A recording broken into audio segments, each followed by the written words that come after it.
이 시간 우리들에게 주실 하나님 말씀 찾겠습니다. 마태복음 2장 9절에서 11절 말씀입니다. 제가 봉독하겠습니다. 박사들이 왕의 말을 듣고 갈새 동방에서 보던 그 별이 문득 앞서 인도하여 가다가 악이 있는 곳 위에 머물러 섰는지라. 저희가 별을 보고 가장 크게 기뻐하고 기뻐하더라.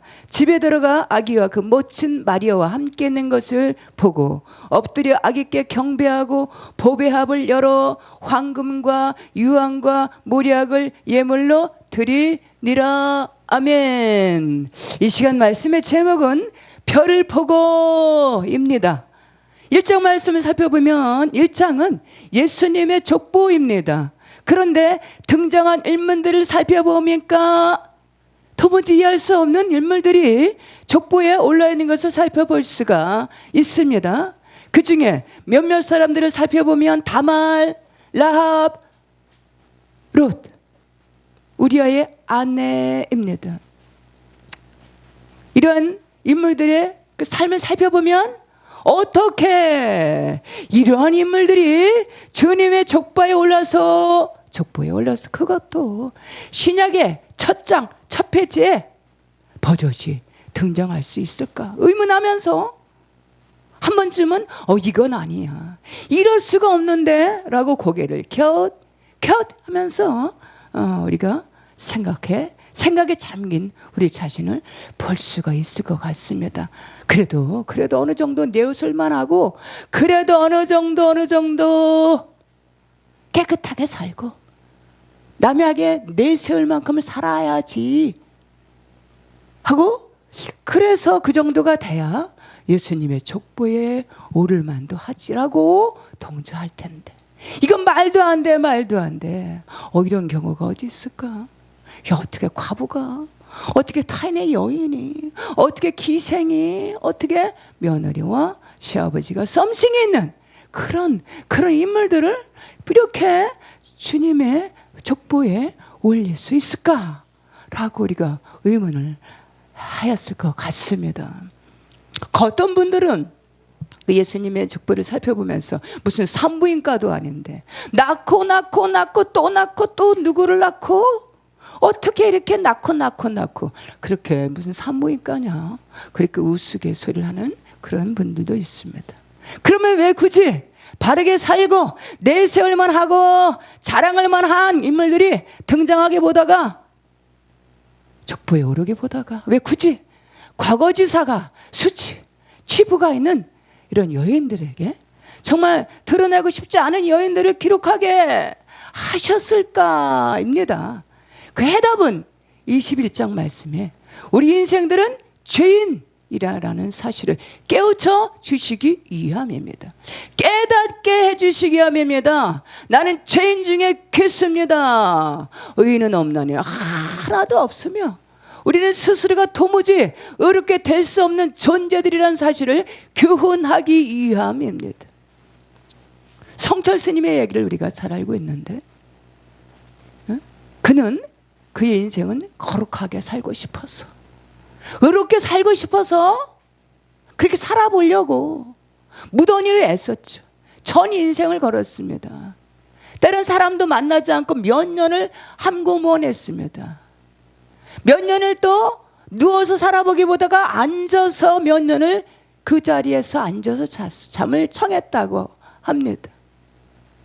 그렇게 의로운 자로, 죄 없는 자로 인생을 살아보려고 그들이 추구하는 불교의 경전을 완벽하게 지켜보려고 무더운 일을 애를 썼지만, 그토록 그가 스스로가 의롭게 살아보려고 애를 쓰고 노력을 하면서 스스로의 고난의 삶, 스스로의 고행으로 불자의 삶으로 살기를 죽기까지 애를 썼지만 그의 운명 직전에 마지막 남기는 말은 뭡니까? 난 의롭게 살다 가는 거야. 나는 여기까지 바르게 살았어. 나는 거룩한 존재로 살았어. 나는 승리했어. 이런 마지막 유언이 아니라 나는 지옥 간다 였습니다. 그가 유명한 인물이고 워낙에 잘 알려진 인물이다 보니까, 존경받는 인물이다 보니까 아마도 그가 위독하다라는 소리를 듣고 제자들이 그 운명하는 자리에 진을 치고 있다가 그 마지막 말을 기록에 담아서, 녹취에 담아서 세상에 알려지는 그 당시 조선일보의 대서 특필이 되는 빈 뉴스가 돼서 한때 이슈거리가 되고 이야기거리가 되고 논쟁거리가 된 것을 알 수가 있습니다. 의인은 없나니 하나도 없다. 우리 인생들은 도무지 스스로 의롭게 될 수가 없다라는 사실입니다. 우리 힘으로나 능으로나 우리 지혜로나 고차원적인 지식으로나 도무지 의인이 될 수 없는 존재다라는 사실입니다. 우리 자신은, 내 자신은 어쩌면 다말처럼, 라합처럼, 룻처럼, 우리 아내의 모습처럼 그들과는 나는 전혀 상관없는 모습이야. 자신 있게 당당하게 저들과 나는 별개의 의인이야 라고 내세울 수 있는 사람은 세상에 과연 몇 명이나 될까? 이런 우리 인생들의, 우리의 힘으로는 능으로는 결코 의로워질 수 없는 허물과 죄악으로 얼룩진 우리 인생들의 이런 모습을 통해서, 우리 인생들을 통해서, 이런 인생들을 향해서 우리들의 수많은 허물과 죄악을 건지시려고, 구원하시려고 주 예수 그리스도께서 이 땅에 오신 줄 믿습니다. 21절 말씀에 우리의 죄와 허물을 죄악에서 건질 수 있는 분은 누구냐? 오직 주 예수의 이름인 줄 믿으시기 바랍니다. 할렐루야. 아들을 낳으리니 그 이름을 예수라 하라. 이는 그가 자기 백성을 그들의 죄에서 구원할 자이심이라. 우리 자신이 죄인임을 깨닫고 스스로를 인정하고 주 예수 그리스도의 이름을 온전히 믿고 힘입어서 회개할 때 그리스도께서 어떤 허물과 죄악 가운데도 그 죄악을, 허물을 도말하시고 구원의 길로 이끄시는 줄 믿으시기 바랍니다. 할렐루야. 17절 말씀에 보면 인류의 역사가 하나님의 섭리 가운데 있으며 역사의 그 흐름이 시대마다 그분의 섭리 가운데 운행하신다라는 사실입니다. 이스라엘의 역사를 살펴보면, 구약의 말씀을 살펴보면 이스라엘의 역사를 이렇게 다루고 있습니다. 한 시대마다 한 나라 왕이, 하나님의 경외하는 왕이 세워졌을 때 그 나라가 하나님을 섬기는 나라가 됩니다. 그리고 이런저런 이방에서 침입이 있을지라도 반드시 전쟁에 승리케 하십니다. 결국에는 태평 성대를 이루고 하시는 것을 볼 수가 있습니다. 그러나 안타깝게도 한나라 왕이 우상을 섬기는 왕이 세워졌을 때 온통 나라가 우상을 섬기는 나라가 돼서 심한 고초를 겪고 고난의 시절을 살아갔던 것을 살펴볼 수가 있습니다. 로마서 말씀에 한 사람의 순종으로 말미암아 수많은 사람들이 의인이 되고 한 사람의 불순종으로 말미암아 수많은 사람들이 죄인이 된다라는 사실입니다. 우리들의 죄악과 허물을 건져낼 수 있는 분은 오직 주 예수 그리스도이십니다. 23절 말씀에 주 예수 그리스도를 온전히 내 마음에 나의 주 하나님을 모셔드릴 때 임마누엘의 은혜가, 주님께서 함께 하신 은혜로 내주하여 주시고 주 예수 그리스도를 마음에 모신 10년 가운데 성령으로 내주해 주심으로 인해서 임마누엘의 삶으로 주님께서 함께 해주신 삶으로 동행하여 주시고 결국에는 승리자로 이끌어 주시는 줄 믿습니다. 할렐루야. 마태복음 28장 말씀에 내가 세상 끝날까지 너희와 항상 함께 하리라 하시니라. 아멘. 할렐루야. 1장 18절 말씀에 이곳저곳에서 구약에 이미도 아기 예수로 오시기든 예정된 그리스도께서 때가 되매 은혜를 입은 동정녀 마리아에게 누가복음 1장 말씀에 보니까 천사가 이르되 마리아야 무사하지 말라 내가 하나님께 은혜를 입었느니라. 하나님께 은혜를 입은 동정녀 마리아에게 그녀의 몸을 빌려서 이 땅에 오실 때 그녀에게는 이미도 정혼한 남성이 있었습니다. 그 남성이 바로 누구냐? 바로 요셉이었습니다. 요셉이 그 정원한 여인을 어느 순간에 어느 날 이렇게 살펴보니까 어느 순간부터 배가 불러오는 거야. 이게 웬일이야? 이게 웬일이야? 요셉이 이게 내가 잘못 봤나? 이게 웬일이지? 갑자기 우리 마리아가 어느 순간에 식욕이 왕성해져서 살이 막 찌나? 근데 배 부분에만 왜 그런 복 부분에만 이렇게 배가 불러오지? 이상해. 이럴 수가 없는데 라고 이상하다. 그래서 요셉이 고민을 많이 했을 것입니다. 그리고 요셉은 그런데 의로운 사람이어서 이 일을 분개하지도 않고 고민하지도 않고 불쾌하게 생각하게 보다가 오히려 조용히 끊어버리자 결론을 내리고 고민을 하였다라는 사실입니다. 그리고 하나님께 이게 웬일입니까? 라고 기도하였다라는 것입니다. 그럴 때 하나님께서 현몽하여서 깨닫게 하시는데 이렇게 명확하게 알려주셨다라는 것입니다. 요셉아, 내 아내 마리아 데려오기를 무서워하지 말라. 그에게 잉태된 것은 성령으로 잉태된 것이니라. 하나님을 경외하던 요셉은 주의 사자가 주는 현몽을 의심 없이 믿고 받아들였습니다. 때로는 우리도 이런저런 일들로 고민하고 두려워하고 무서워하는 내 자신을 초급하게 만들고 초조하게 만드는 일들이 있습니다. 지금 이 시대가 이렇습니다. 지금의 이 세대가 이렇습니다. 지금의 정계가 그러한 것 같습니다. 그러나 모든 역사를 섭리하시는 그분의 뜻대로 이끄시는 하나님을 온전히 바라보시고 무서워하지 말고 담대하시기 바랍니다. 요셉아, 내 안에 마리아를 데려오기를 무서워하지 말라. 무서워하지 말고 두려워하지 말고 계속해서 더욱더 나라를 위해서 분단된 민족을 위해서 혼탁하고 혼미하고 혼탁해져가는 이 세대를 위해서 정계를 위해서 쉬지 않고 기도해야 되는 줄 믿으시기 바랍니다. 할렐루야. 쉬지 않고 기도하는 나라, 쉬지 않고 기도하는 개인, 쉬지 않고 기도하는 단체 결코 망하지 않습니다. 결코 승리케 하십니다. 결코 화가 변하여 복이 되게 하시는 줄 믿으시기 바랍니다. 할렐루야. 계속해서 쉬지 않고 기도할 때 의인들의 승리로 이끌어 주시는 줄 믿습니다. 그는 선하시며 그 인자심이 영원하미로다. 그분이 하시는 일들을 우리는 알 수가 없습니다. 선하신 하나님, 인자하신 하나님께서 하시는 일, 전능하신 하나님께서 하신 일을 우리가 알 수가 없습니다. 그러나 모든 것이 선하신 하나님 앞에 있고 인자하신 하나님께 있고 전능하신 하나님께 있기에 모든 것을 맡기고 주만 바라보시기 바랍니다. 이 장 말씀에 아기 예수로 이 세상에 오실 때 가장 먼저 발견한 사람, 가장 먼저 만나주시는 사람들이 몇몇이 있었는데 그 중에 한 사람 이 누구냐? 바로 별을 연구하는 동방 박사들이었습니다. 이들은 별을 연구하는 박사들로 그들은 사회적으로 위치가 한나라의 헤롯 왕의 그들의 이동의 움직임에 반응할 정도이니까 상당히 높은 위치였습니다. 이철 말씀에 별을 연구하던 박사들이 하루는 범상치 않은 별을 발견하고 반응을 합니다. 그리스도께서 세상에 오시는 시기와 때를 살펴보면서 바로 이때네 하고 그 범상치 않은 별을 따라 나서기로 결단을 하고 이동을 합니다. 하나님의 말씀을 따를 때는 결단이 필요합니다. 박사들이 동방에서부터 별을 따라갑니다.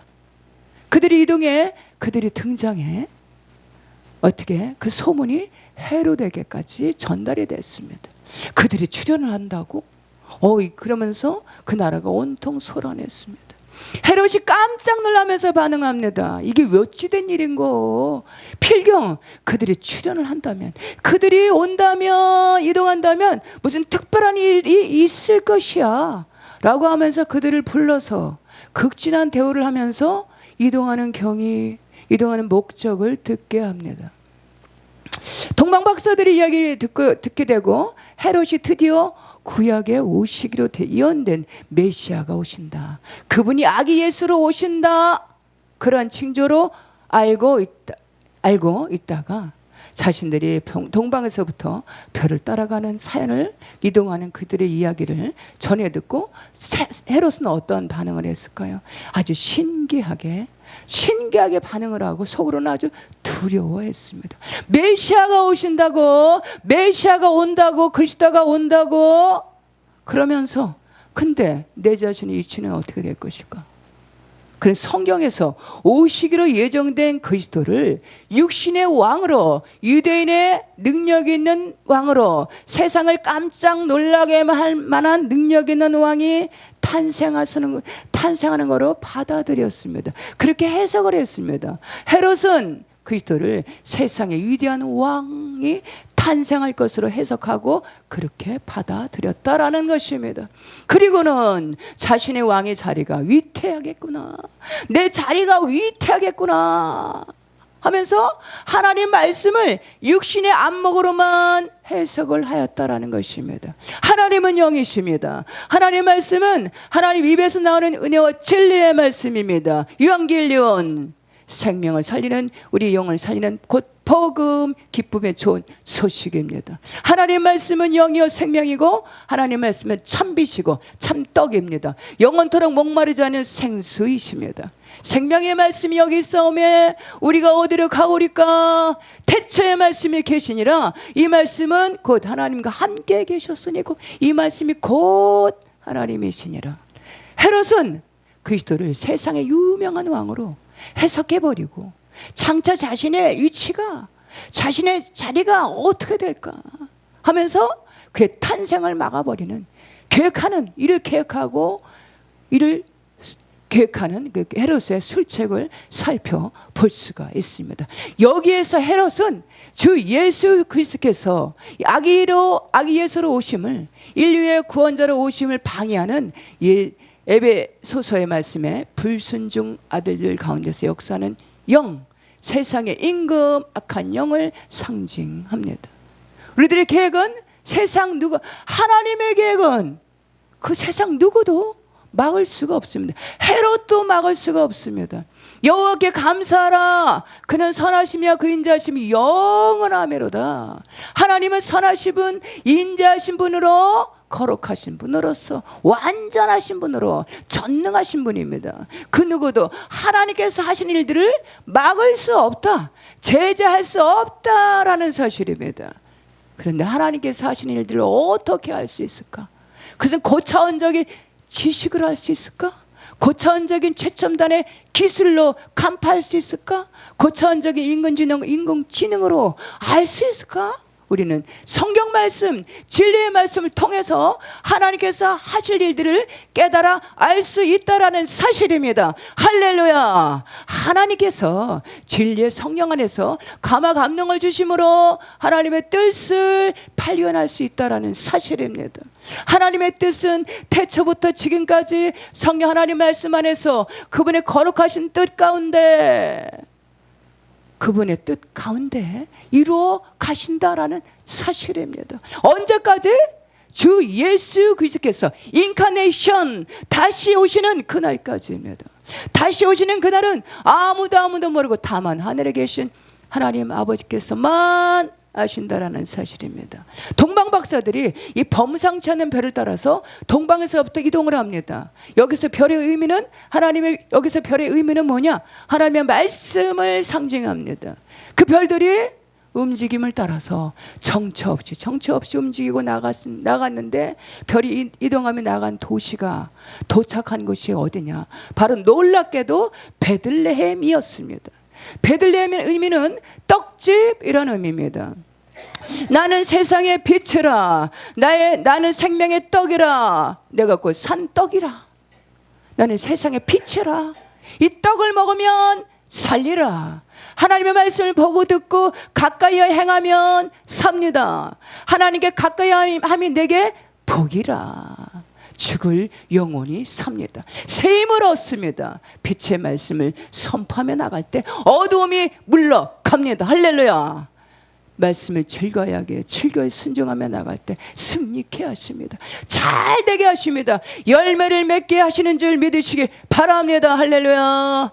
예전에 주일학교에 보면은 동방 박사들이 그 성구에 보면은 성화에 보면은 성화에서 보면은 늠름한 흑말, 백말도 이렇게 타고 이 상등성에서 먼 곳을 향해서 바라보는 그런 성화를 본 적이 있을 것 같습니다. 그러나 그들이 별을 따를 때 마차를 탄 것도 아니죠. 흑마와 백마를 탄 것도 아니고 도보로 갔습니다. 도보로 별을 따라갔습니다. 별을 따라가는 삶, 동방 박사들이 그 높은 위치에서 그들은 황금과 유황과 모략을 아기 예수께 바치려고 미리 준비할 정도로 부유한 자들이었습니다. 부족함이 없는 삶이었습니다. 헤롯이 그들의 출현에 한나라 왕이 반응할 정도로 그들의 위치는 대단했습니다. 그들이 유명한 인물들이었습니다. 그러나 그들은 별을 따라서 나설 때 동방에서부터 베들레헴을 향해서 나가는 길은 험난한 길이었습니다. 좁고 협착한 길이었습니다. 그 높은 위치에서 이동 수단을 인간의 수단과 방법으로 동원한 것이 아니라 별을 따라갈 때에 그 도보로 갔습니다. 한 걸음 말씀을 따라서 별을 따라서 그들을 향해서 원하시는 목적지 베들레헴을 향해서 나갔다라는 사실입니다. 별을 따르는 삶은 그들은 때로는 산을 넘었고 때로는 가파른 언덕을 지나갔고 때로는 바다를 건너고 강을 건너고 그렇게 도보로 별을 따르는 삶을 향해서 인간의 수단이나 방법을 동원하지 않고 말씀을 따라가는 그런 좁고 협착한 길을 향해서 도보로 갔습니다. 우리가 원하는 방법이나 수단이 아니고 하나님께서 원하시는 방법은 뭐냐? 세상의 방법이 아니라 세상의 수단이 아니라 내 자신의 신앙의 지식이 아니고 정통복음, 회개복음, 순수복음입니다. 오직 진리, 오직 성령, 오직 복음으로 좁고 협착한 길을 도보로 걸어가야 된다라는 사실입니다. 19절 말씀에 말씀 따라가는 동방 박사를 잡으려고 추격하는 헤롯을 살펴볼 수가 있습니다. 여기서 헤롯은 이 세상 신을 상징한다라는 사실입니다. 세상을 따르지 않고 말씀을 따르는 삶에는 세상의 신 헤롯의 방해가 있다라는 것입니다. 그러나 오직 별을 바라보고 따르는 삶에는 오직 성령 충만케 하심으로 10절 말씀에 그들이 별을 보고 매우 크게 기뻐하였더라. 할렐루야. 오직 성령께서 함께 하심으로 기뻐하는 승리자의 삶으로 이끌어 주신다라는 사실입니다. 이기는 삶으로 자신을 이기고 세상을 이기고 헤롯을 이기는 세상 신을 대적해서 이기는 삶으로 이끌어 주시는 줄 믿으시기 바랍니다. 할렐루야. 온전히 말씀을 죄를 묵상하며 즐거워하며 나갈 때 이 세상 신의 싸움에도 영적인 싸움에도 넉넉하게 이기고 돌파하게 하시는 줄 믿습니다. 11절 말씀에 악있게 경배하고 보배합을 열어서 황금과 유황과 모략을 예물로 드리니라. 악있게 경배하고 이 말씀에 우리가 주목해 본다면 우리의 신앙생활의 승리의 비결이 뭐냐? 아기 예수께 경배하는 것입니다. 아기 예수께 경배하는 의미는 뭡니까? 겸손을 의미합니다. 영적인 신앙의 비결이 뭡니까? 우리 마음을 겸손히 낮추는 것입니다. 신앙생활의 승리의 비결은 뭡니까? 겸손입니다. 거룩입니다. 말씀을 따라가는 건 말씀에 순종하는 것입니다. 동방박사들의 신앙은 그들의 최상의 위치에서 아기 예수께 경배하는 겸손한 신앙인들이었습니다. 그들의 신앙은 신실한 신앙인들이었습니다. 영적으로 깨어있는 신앙인들이었습니다. 그래서 그들은 헤롯 왕 앞에까지 가는 한나라 왕 앞에까지 나가는 높음의 위치에 있었지만 그들은 아기 예수께 경배하는 겸손한 신앙, 자신은 낮출 줄 아는 신앙인들이었습니다. 영적으로 깨어있는 성령의 충만한 심령들이었습니다. 영적인 싸움에서의 승리의 비결, 아기 예수께 경배하는 겸손입니다. 마태복음 21장 말씀에 종려주일에 주님께서 나귀 새끼를 타시고 예루살렘 성을 향하여서 입성하시는 장면을 우리가 잘 살펴볼 수가 있습니다. 나귀 새끼를 타기보다가 여기서 예수님을 보니까 나귀를 타는 것이 아니라 나귀 새끼를 타셨다. 낙이 새끼를 타셨습니다. 낙이 어미 새끼를 탄 것이 아니라, 어미를 탄 것이 아니라 낙이 새끼를 타셨다. 작은 낙이 새끼를 타신 우리 예수님의 겸손, 예수님의 그 교훈을 나타내기 위함입니다. 그런데 우리는 낙이 새끼를 원하지 않아요. 우리 낙이 새끼보다도 그 어미를 원해요. 낙이를 원합니다. 우리 낙이 새끼를 원하지 않아요. 멋지고 튼실한 어미 낙이를 원해. 우리 자신은 그렇습니다. 멋지고 튼실한 어미 낙이를 타기를 원한다라는 것입니다. 여기에서 예루살렘 성은 저 천성을 의미합니다. 주님을 태운 낙이 새끼는 오늘날의 우리 그리스도인을 상징하고 있다는 것입니다. 작은 낙이 새끼가 되어서 주님을 등에 태울 때 끝까지 예루살렘 성 저 천성을 향해서 나갈 수 있다라는 사실입니다. 그때까지 승리할 수 있다라는 사실입니다. 그러나 그 어느 순간에 우리 자신이 우리 주님을 등에 태운 작은 낙이 새끼가 아니라 어느 순간부터 보니까 내 자신도 모르는 사이에 반대로 주님께서 작은 낙이 새끼가 되고 우리 자신이 그 등에 타서 예루살렘을 향해서 나가고 있는 그것을 원하는 우리 자신을 살펴볼 수가 있다라는 사실입니다. 황금을 드리고 모략을 드리고 유황을 드리는 동방박사들, 그들은 세상적으로 해서 그들의 위치가, 그들의 삶은 조금도 부족함이 없는, 전혀 남부를 것이 없는 최상의 삶, 부족함이 없는 부유한 자들이었지만 세상을 향해서 바라보기보다가 말씀을 향하여 바라보는 하나님 나라를 사모하여 깨어있는 심령들이었습니다. 이러한 동방박사들에게 하나님께서 함께 하심으로 아기 예수를 이 땅에 보내시는 그 탄생하신 아기 예수를 최초로 맞이하게 하시는 영광의 주인공들로, 증인들로 사용하신 것을 살펴볼 수가 있습니다. 어느새 주님께서, 그리스도께서 육신이 돼서 이 땅에 오시는 인카네이션 크리스마스 상탄절이 코앞에 왔습니다. 혼탁하고 혼돈한 시절 속에서 그 어떤 형편 가운데 있을지라도 무서워하거나 놀라지 마시고 오직 말씀을 따라가는 동방박사의 신앙처럼 나갈 때 하나님께서 성령 충만케 하심으로 기뻐하더라. 기쁨으로 승리자의 삶 살아가게 하시는 줄 믿으시기 바랍니다. 아멘. 할렐루야. 말씀을 마치겠습니다.